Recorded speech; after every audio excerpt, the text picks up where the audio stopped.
Welcome back to another episode of Goat-Worthy Reactions, where we mainly like to focus on the goats on this channel. And today, we're dealing with them big old Billy goats, man. Shout out to Maynard. Happy birthday, Maynard, man. I had to get to work for your boy. Shout out to my boy Paul Living, who just signed up for Patreon recently. He had let me know, hey, it's what's her name's birthday, man. Get to work. So yeah, that's what I'm doing, man. I had to help him get to work. I'm going to record a quick reaction and drop it. Well, it probably ain't gonna be quick, but I'm gonna record a reaction and drop it for YouTube. It's gonna be a little late, man. 7:30 over here, so I might drop this like at 8:30. Y'all make sure y'all run them numbers up. That's all I'm saying. And for all the new members who joined the Patreon, shout out to y'all, because we are starting the tool journey, the full journey. We're doing the entire tool career, including Maynard's other two groups. Yeah, I've been educated. So we're gonna get into that, man. But we are starting with 10,000 days. Shout out to Jason Vore, who donated for us to start that album.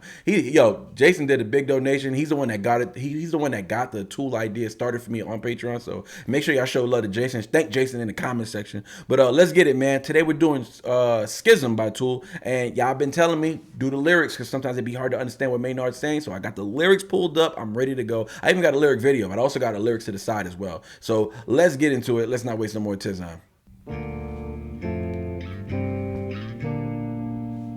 Turn this up. Where's my water?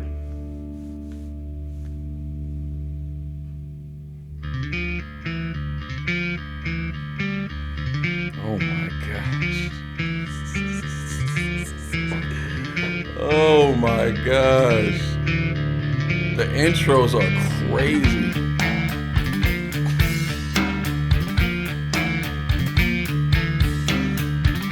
I'm catching the rhythm.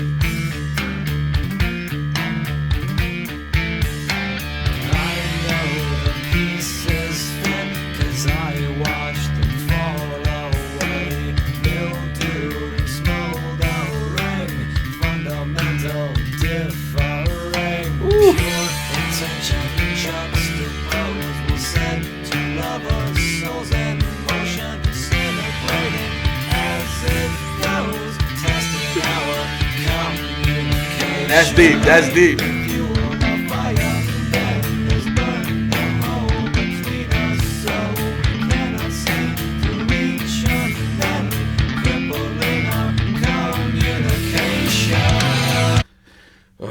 Man, this intro. Maybe I should break this down at the end. Maybe I should break it down at the end because this is pretty layered, man. It's not even that long of a song. Nah, I'm breaking this down at the end. I hope y'all stick around for the ending. I got some interesting takes. Run that thing back, though. Run that thing back. This intro is crazy. This intro is crazy. And I feel like I've heard this sound before. And I'm catching the rhythm. I don't know if y'all peeped. Oh, that is a badass, a bad intro, boy. Happy birthday, Maynard. I feel like rapping.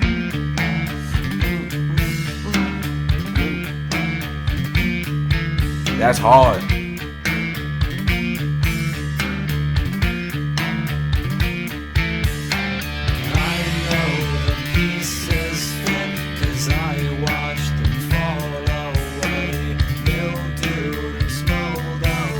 Oh, that's hard. That's unique.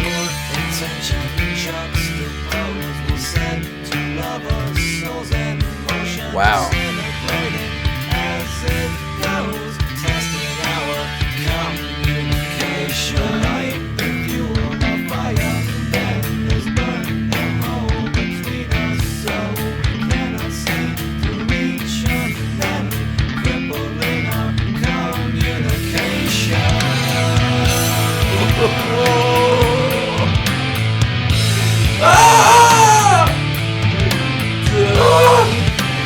I feel like something's coming alive inside of me.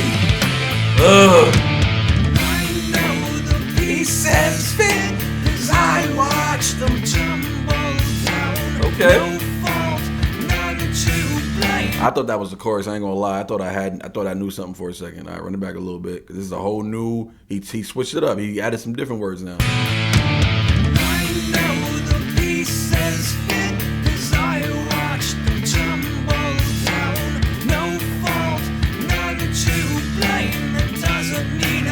Don't desire to point the finger.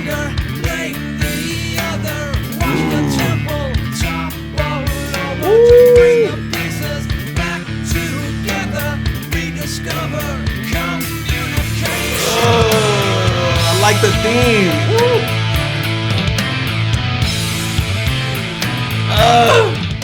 Who's on the guitars, man? Who's on the guitars? Don't worry, I'm gonna run it back. Who's on the guitars? Who's on the guitars? I already know Danny's doing this thing on them drums. If you haven't seen my reaction, make sure you check out my reaction to Danny doing this thing. Shout out to everybody in the comment section who was telling me that was a live show and it wasn't a cover.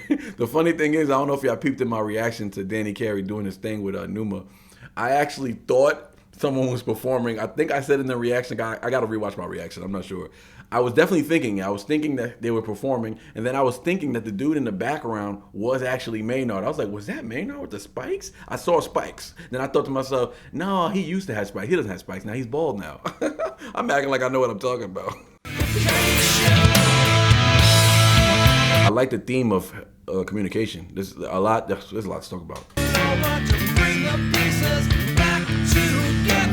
Rediscover communication.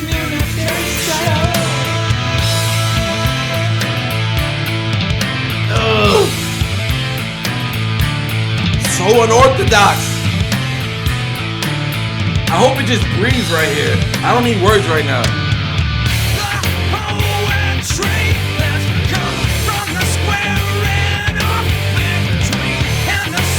I don't even hear the lyrics no more.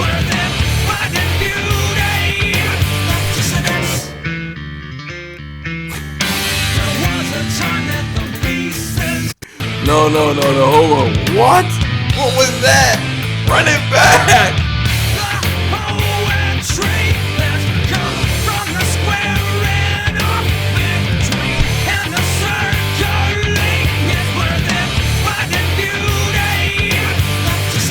Wow!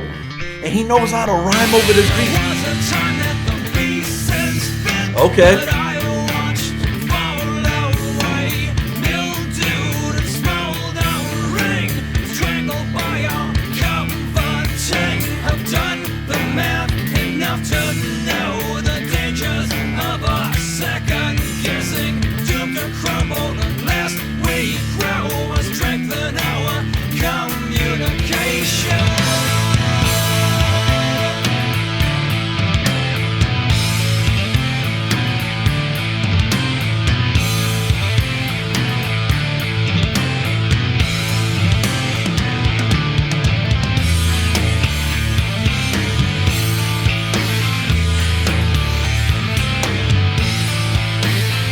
Just throw it away!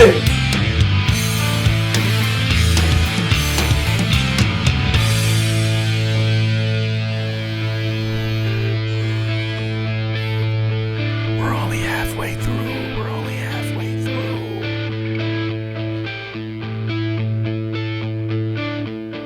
I can't interrupt it. Let's go!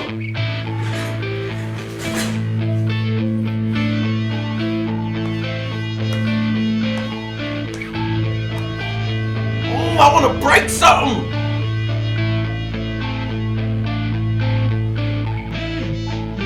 Ooh.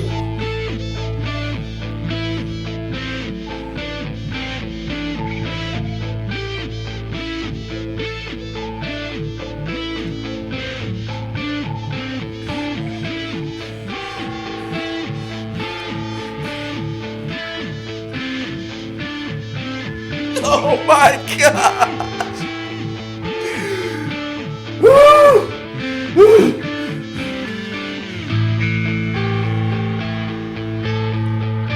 This sounds so good in my headphones. Okay.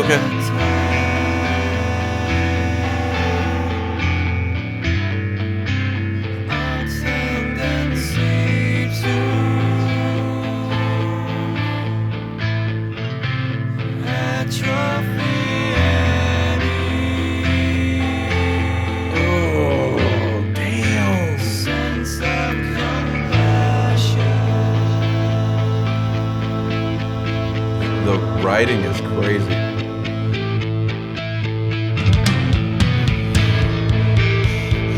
Danny going crazy.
was so exhilarating.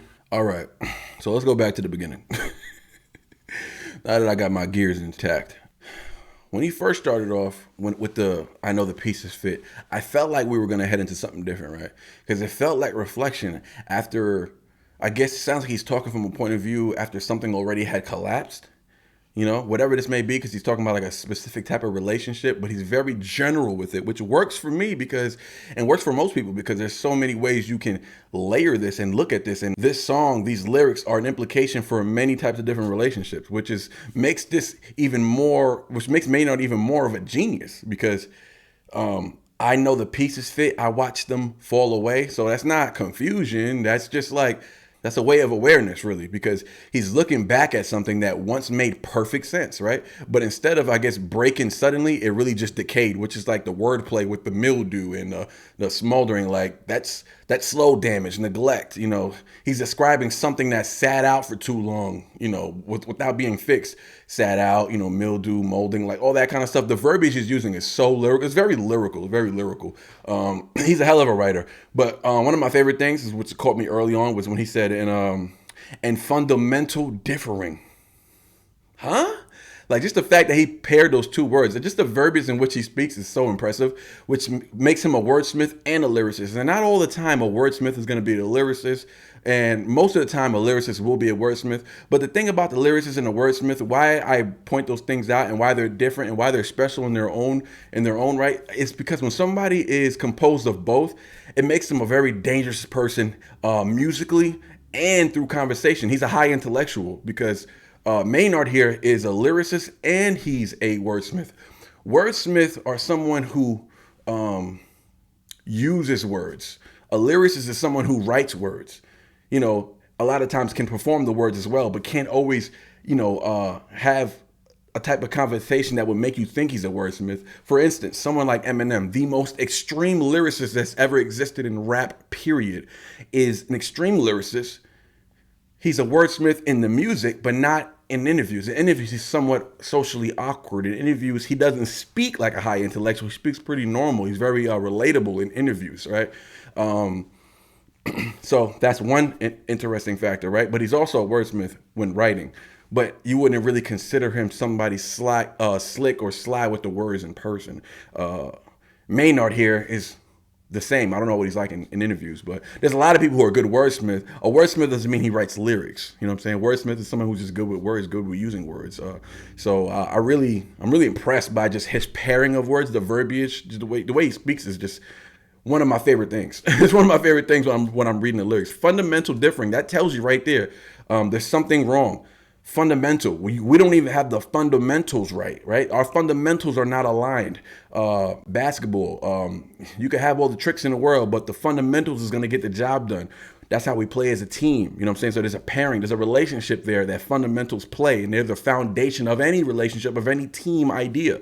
So the fact that fundamental differing, that he put those words together, which make perfect sense though, because he's telling you that this wasn't about small issues, like the cause of their relationship, the destruction of it. This was rooted in deeper incompatibilities, right? So when he goes into more layered, when he goes even more, even this part too was crazy.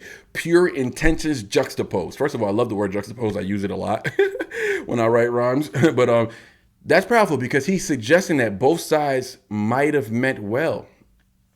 So I guess it's not like really something that they intended to go south or go bad. But at the same time, good intention doesn't always guarantee alignment, right? Good intentions doesn't always guarantee good results. Two people can both be genuine and still be wrong for each other. Damn, that's poetry right there, dog. That's poetry. Just the way he's writing. Actually, he's provoked. What he's doing to my brain right now is it's rare. This is what Eminem does to my brain. This is what Ren does to my brain.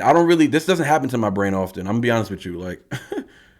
I'm trying to be careful with my words. I'm trying to be careful with my words because he's careful with his words, and I don't want to do this a disservice. I'm getting a little nervous. All right, so I'll roll into the next lyrics. He said something about disintegrating as it goes. I like that too. Testing our communications. That was a common theme as the song progressed. He's just showing that like the more they tried to fix the situation, more cracks were exposed, which is really interesting if you think about it, because communication isn't struggling here. The act of communication isn't struggling. It's just being revealed as the weakness within their relationships. For example, disintegrating as it goes, testing our communication. So basically, there's a lot of bad things happening when we try to come to an agreement or try to fix things. And instead of looking at those dark moments, you want to wish everything is romantic. You want to wish everything's pianos and acoustic guitars. But everybody forgets about the dark times when the violin comes into play. And then if it sounds like a funeral now. Well, that's because things are dying within your relationship and you're not noticing it because all you want to do is smell the roses. I like it. I like it. But anyways, then the light that fueled our fire. I'm kind of skipping lines, but these are the lines that really stuck out to me. I started highlighting them. I have a yellow highlighter on my screen, so I was highlighting the lyrics that really stood out to me. But the light that fueled our fire has burned a hole between us. It's one of the better emotional lines. You know what? That one didn't hit me as hard until just now. Like when I first heard it, I thought it was like, I think I was waiting for a pairing, you know what I'm saying? Because he's got me in pairing mode. I was kind of waiting for a pairing, but this is like reversal. That's like with the light that fueled our fire has burned a hole between us. Yeah, that's a complete reversal. Meaning what I'm saying is like the very thing that brought them together is now the thing driving them further apart. So, I mean, that's deep because it shows like the intensity, the passion, the connection, even the love, you know what I'm saying? But all of that, all those things, they can flip if it's not like sustained the right way. And when he says we cannot seem to reach out and end, crippling our communication, I just love that he brought that back in. I'm surprised the song wasn't called that, but it makes sense that it's called Schisms because these are all acts and descriptions of what one word can describe. And this is a perfect title, but I just like that he kept coming back to the communication because that is the issue. He is telling us what the issue is, just not in a way that we're probably used to hearing it. But yeah, we cannot seem to reach an end, crippling our communication. Okay, so yeah, it just feels like they're stuck pretty much. No progression, no resolving, just existing in this like hamster loop over and over where nothing gets fixed. But the word crippling to me is important because it's not just weak communication. It's like damage to the point where it can't function properly anymore. You know what I mean? So it's not so much that they don't do it, and not even so much that they're not doing it right. It's just that they have fundamental differences that are so important to the core that they can never lay the foundation because they got two different things in mind. She's trying to lay it down with some wood and pipes and all the other stuff. He's trying to lay down some cement, and they're just not building on the same type of foundation. So you can never get started. It never gets started. But anyways, let's see some lyrics that was really sticking out to me. I feel like as we got to when he switched up the lyrics a little bit, kind of caught me by surprise when he says, I know the pieces fit. I watched them tumble down. I like this part. I like the no fault, none to blame. I like that. There's accountability there. It doesn't mean I don't desire to point the finger. Ooh, that was good. So this feels more mature, more accountable. When he revisits, I know the pieces fit. I watched them tumble down. I guess there's consistency in that awareness, but now he adds no fault, none to blame. So now there's the consistency, there's the accountability, and now we got a little bit of growth.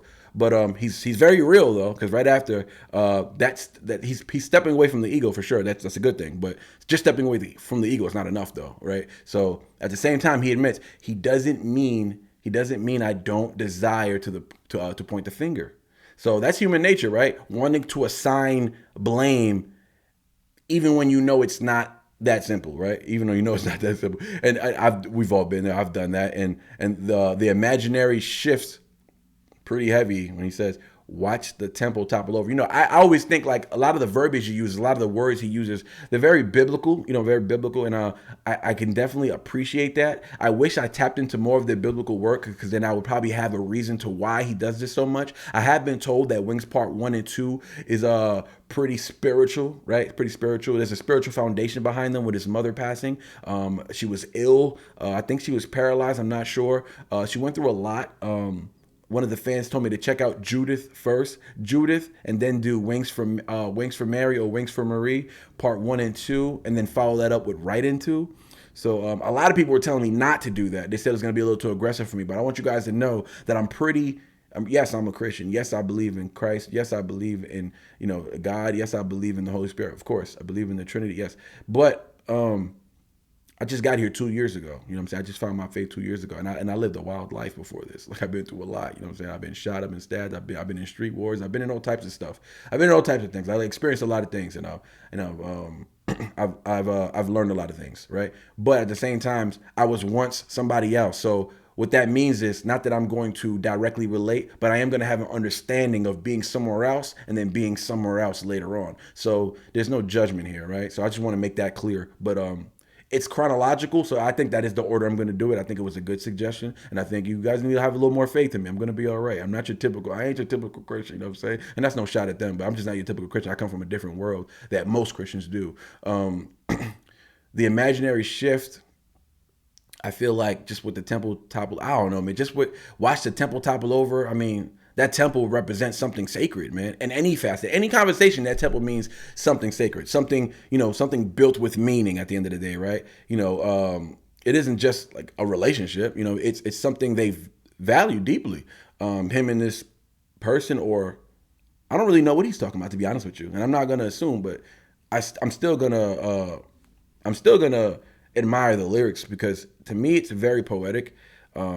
And the desire he speaks about to bring the pieces back together, rediscover communication. There goes that theme repeating again. I love that because he's harping on what the issue is, and we got to pay attention to that kind of stuff. This really just shows that even after all the damage, there's they're still pulling to rebuild. You know what I'm saying? And that's that loop he was talking about earlier.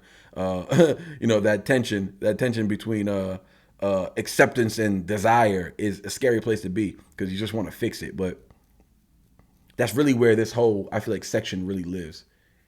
It's in the middle. And that's a scary juxtaposition, right? Because they're opposites of each other. And typically juxtapositions are not opposites. They're just really different. But they seem to have opposite desires.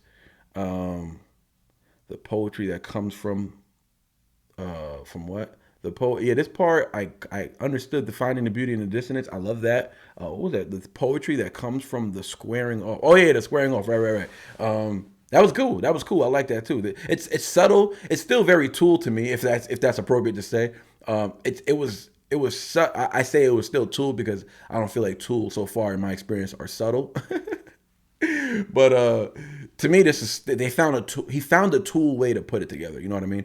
And I just feel like it's almost like he's acknowledging that conflict itself has value. And I think that's very interesting. And I feel like he's done that theme maybe 3 times now, where he spoke about something negative being positive or finding the positive in the negatives, because what happens is not so much that it's going to be a positive that it's going to fix or I guess build your relationship back or anything like that. It's kind of like my walk with Christ. Like I had to look back at all the things that I've done, all the evils that I've done, all the wrong that I've done to learn. So I had to learn through experience. I'd much rather learn I'd rather be a byproduct of someone who taught me something, right? Like my kids. I don't want my kids to I don't want my daughter to go through what I went through. I want her to learn from the wisdom that I'm going to teach her. Now, of course, some things you got to learn, some things you got to experience, and I'm okay with that. But the extremes we have to minimize. We have to limit those for those who don't come from a vessel of that type of arbiter of, like, you think about the hood that I'm from. My daughter isn't from that hood. So if she experiences anything that I've experienced, she may not survive it. Is what I'm trying to say. So, I like that. So he's finding the beauty in the dissonance, and I feel like that is the most poetic thing I've ever heard. Like I understand the meaning, and the meaning would be like kind of what I just explained, but just the fact that he was able to put it together like that, like damn, finding the beauty in the dissonance, like that's just amazing. It's just crazy, dog. It's just crazy. I love it. I love it. It's that tension, but what he's doing, he's explaining like that back and forth. Like it creates something complex, right? Something meaningful in its own way. Those negatives, right? You got to find the value in those fights. What did you learn? What did you do wrong? What are you able to avoid next time? You got to find the value in that. And there is value in those fights. There is value in the distance. There is value in the disrespect even, right? If you're able to step back and acknowledge and show accountability, like Maynard kind of described earlier in the song, I like it. It's almost like he's saying not everything broken is meaningless, and that's deep. Oh my God, oh shoot, wow, that's deep. Yeah, not everything that's broken is meaning. Just because it's broken doesn't mean it's meaningless, and it doesn't mean you're gonna be the one to put it back together either. So, hold your horses. Don't jump into that. Don't jump into that hamster hoop. Because even like think about it. Even in disagree, even my wife, right? Even in disagreement, even in friction that we may have, we can still come back together and produce some understanding. Now we're meant to be so we're able to come to grips with things like that and finding understanding and we have similar fundamentals, right? We don't defer in our fundamentals, not too much anyways. So I think this whole piece right here is important. It's probably the most important part of the whole song because if it's handled right, then there's appreciation here for complexity, not just harmony. You know what I'm saying? Everybody wants to just harmonize their way through life. You know what I mean? But the complexities, the difficulties when you forced to learn something, once you have an understanding of that, life is much more, the vision is much more clear and you're happier because you can see things better. People forget that. Everybody thinks only romance makes them happy when really, what I'm saying, just having an understanding of life can make you happy. Yeah. I kind of forgot some of this part. I'm gonna be honest with you because it was a long song. There was a time that there was a time that the pieces fit. Oh yeah, I did like this.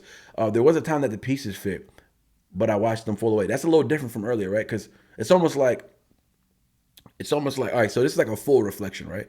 But with more clarity now, and it's like he's accepting that like what once worked, doesn't anymore, and that's hard. That's hard to accept. And again, that decay imagery comes back. Mildew, smolder, like he that's part of the. I guess that's part of the chorus, but he just switches it a little bit. And I like that. It's interesting, but it's still now he. What I mean by switched it, because now he's pairing it with strangled by our coveting. Some more biblical language. This is what I'm talking about, man. And I really appreciate his writing techniques. I really do.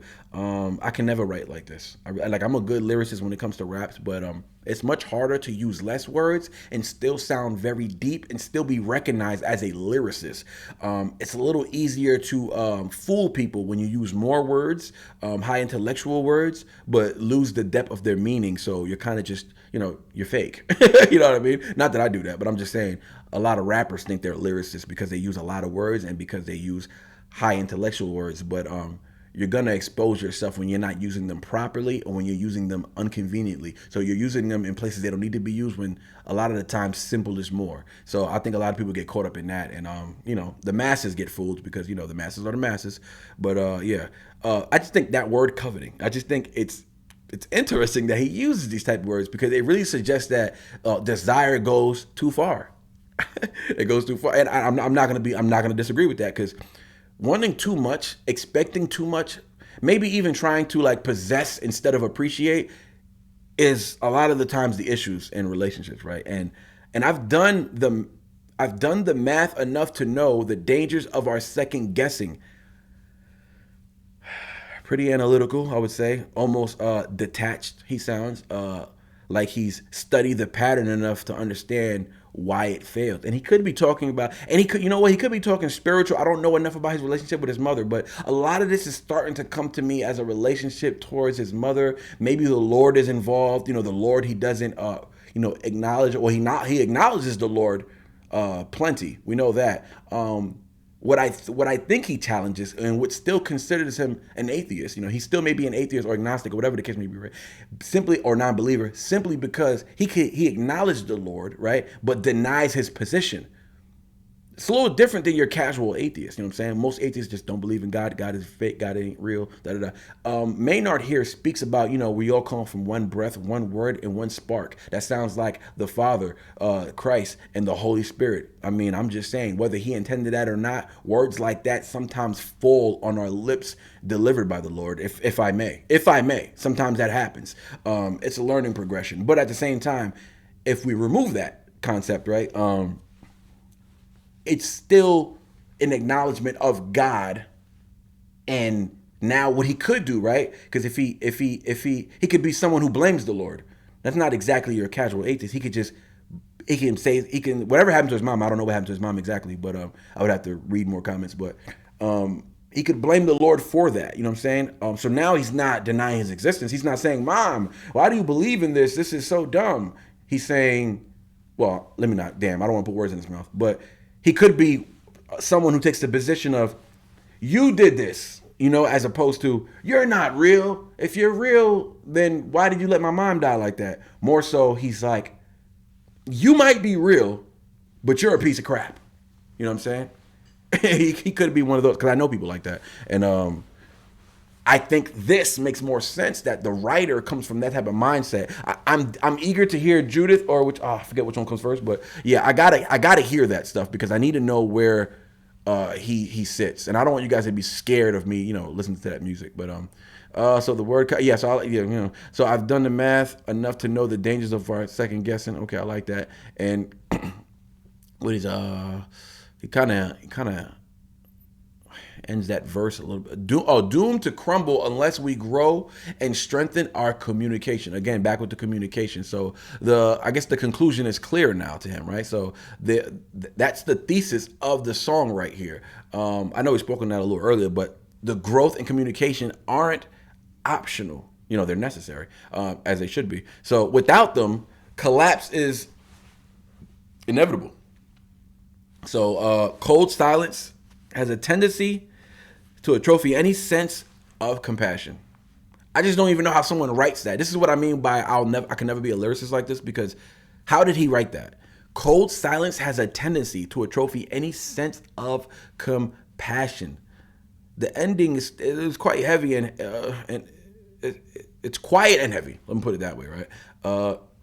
That's powerful because it really just shows what really